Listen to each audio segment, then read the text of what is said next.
Zdravím, dneska si ukážeme smoky na mape Mirage. Prvý smoke, keď chcete smoknúť konektor, sa postavíte tu, namerite si tu,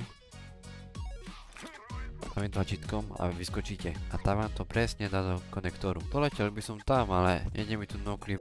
Takto to vyzerá. No.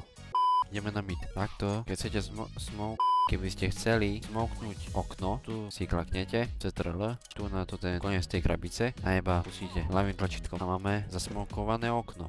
Teraz short sa postavíte tu, tak, nameríte na tú anténu a pustíte bez skoku, tak je, zasmokované.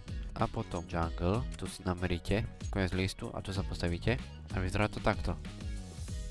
Ak chcete city zo midu, napríklad zase sem, zase tu ten list, ale tamtý, a s výskokom, tiež ľavé tlačítko. SZ, takzvané SZ. Keď prešujete Ačko a chcete smoknúť city, sa postavíte tu, smoke, dáte tam, jak je to ten konár tam, ľavým tlačítkom a potom vyskočíte a pustíte. A máme smoknuté city. Keď chcete smoknúť jungle, sa postavíte tu, nameríte tu a iba hodíte. A takto to vyzerá. A keď chcete smoknúť schody, sa postavíte tiež tu, ak je ten flek, dáte crosshair a hodíte. Tento smoke veľmi ešte neviem, ale vám to ukážem, ako by to malo vyzerať.